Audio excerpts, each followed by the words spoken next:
si qeveri dhe si kuvend, si majorancë. Prandaj, ka zdëra që në rast se nuk i bashkohen apo nuk gjen gjuhën politike të interesit për të krijuar aleancë apo koalicion me partitë shqiptare, 3 deputet, unë kur e bëra paralajmërimin e bëra për 3 deputet, duke tërhequr një paralele me 3 deputet e Limajt nëse shkojmë. Nga lista serbe 3 deputet do të rebelohen, do ta votojnë. Do ta votojnë qeverinë Kurti. Pra, këtu kemi të bëjmë. Shife, edhe në komunitetet pakicë janë 2 përfaqësues aty që votojnë, që janë të dirigjuar dhe janë të diktuar drejt për drejt nga Radio Qiqi. Cilët janë ata? Për shkak se mediat e lexojnë, për shkak se ne e kemi informacionin këtu brenda, tjetër është që dikush po ushtron atje në padi ose në kontroll, po inteligjenca të jap në informat, është çështje tjetër e shtetit, por ata përfliten si njeriu është njeriu që faktikisht është shefi i të gjithë agjendëve informatorëve të bija shërbimit sekret serb në Kosovë. Tek ai vinë edhe pagat edhe çdo çështje tjetër. Një tjetër atje përflitet se prindi ka qenë një milici serbisë në kohën e Miloševićit dhe ka vrarë edhe njerëz, ka qenë pjesë e eskorta vrasëse. Pra, ky e thirrni Këshillin e Sigurisë Kombëtare, që është absurditet për këto 2 gjëra thirrët, dhe u mundua ta mbuloj veten në aspektin e konfirmimit edhe ligjor. Mirë, po kjo nuk mbulohet. Por çfarë kemi tani?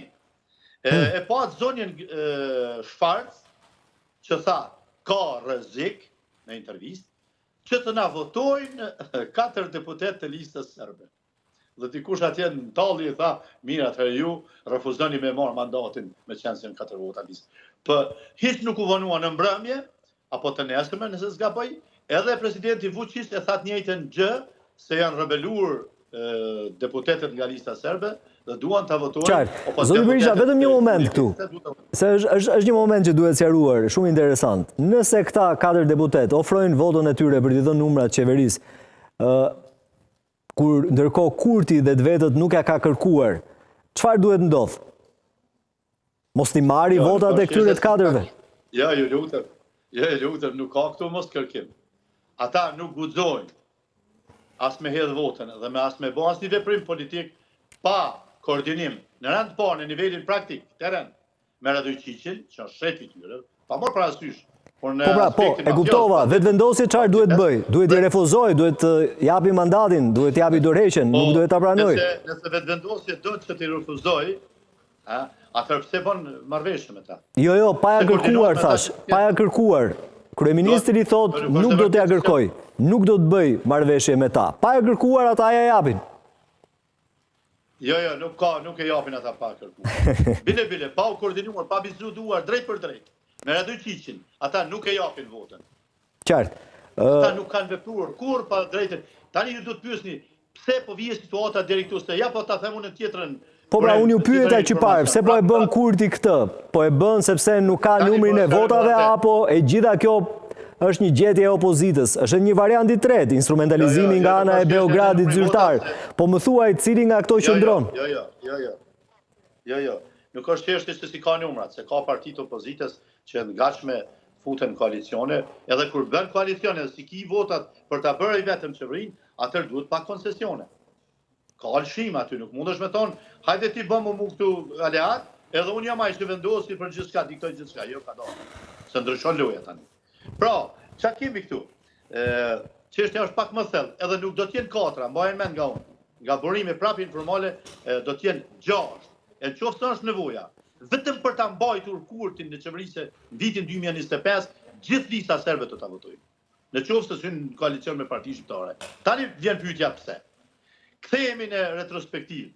Po e morët vitin 2023, kur është bërë plani franko-gjerman në shkurt, dhe pranimi i statutit të asociacionit nga Bashkimi Evropian në 2 tetor 23, i keni në disa raste e kam theksuar se Kurti dhe aleatët e tij që mbështesin në implementimin e këtyre marrëveshjeve, që janë antikushtetuese dhe në dëm të integritetit territorial dhe sovranitetit politik të Kosovës, me patjetër kanë me luftu aleatët që e mbështesin këtë vijë, që të jetë prapë udhëheqësi i qeverisë në vitin 2025.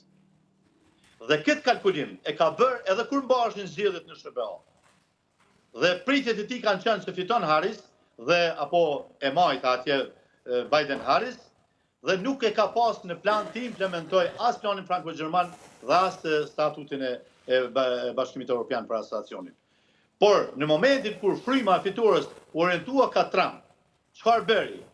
I pranoi të gjitha detyrimet nga këto marrëveshje. Dhe e futi Kosovën në obligime ndërkombëtare të detyrueshme. Kushdo që vjen sot në qeveri, ato janë obligime që i ka pranuar shteti i Kosovës, qeveria e Kosovës. Qartë, zoti Berisha. Pra, pamosi ti implementojnë në shpejtësi dhe atëherë kam thënë tani po përsëris. Se aleatet e tij që nuk e duan Kosovën ta ruaj unitaritetin dhe e duan Kosovën me një autonomi territoriale politike serbe në veri, me një qeveri që është zyra e Kosovës që po jep sot pasaporta Kosovoj me tohia për qytetarët kosovarë të komunitetit serb, do ta mbështesin Kurtin me çdo kusht që të jetë në qeverisë edhe në vite të ardhshme. Dhe sot vota nga komuniteti serb, lista serbe, është pikërisht për këtë strategji që nuk është ndërtuar sot, por është me tekst që nga viti 23. E kuptova. Zoti Berisha, më shumë se sa tek ajo që ka bërë keq apo mirë kryeministri Kurti doja që të fokusoheshim tek zgjidhja. Çfarë skenari ka opozita në tërësi dhe a mundet opozita të bashkohet edhe të krijojë një qeveri të unifikuar për të bërë ballë gjithashtu edhe zgjedhjes presidentit vetëm vitin tjetër? Tani nëse flasim me gjuhë matematike, gjuhë teknike, ky ka 52 vota, opozita i ka 48 vota, opozita i ka 52 vota. Që do të thotë jemi shumë më afër dhe më stabil për ta bërë qeverinë. Mirë po, kushtetuta këtij jep rastin të parit, edhe herën e dytë me mandat tjetër ndryshëm, ja e prap partisë së koalicionit fitues, në radhën e tretë e ka partia e cila mund t'i bëjë numrat. Ja dërgon presidentes me nënshkrim e thotë unë i kam numrat. Edhe në qoftë se ky nuk arrin, aq unë besoj se në momentin që e ka lënë këtë mënyrë që e ka kriju ky vend dhe personalisht në kuvend, dhe kjo u dëshmuar me ato komunikimet dhe premtimet e pozitave, ju keni pa komunikimin telefon, tash të mediat po i dekonspirojnë gjithçka, do të thotë ky është duke kalkuluar të bëjë matematik ende se ka kryer punë, se ky ka mendu se komunitetet i ka pas vetit, se Lima i shkon aty, se nga lista serbe merr. Skenari opozitës, zoti Berisha, na intereson shumë. Skenari opozitës nuk ka skenari, opozita respekton gjuhën e kushtetutës. Nëse ky dështon ta bëjë qeverinë, herën e parë dhe të dytë me mandat. E bëni ju. Mandatar të ri, atëherë opozita e gatshme ta bëjë qeverinë. Tani, ju mund të thoni, po LDK ka qitë kusht se unë e du kryeministrin, LDK është e parë dhe po, mirë po kjo është një mënyrë që duhet të i kaluat përmes një kompromis. Po mira, keni dhënë sinjalet me njëri tjetrin se mund ta bëni qeverinë apo jo?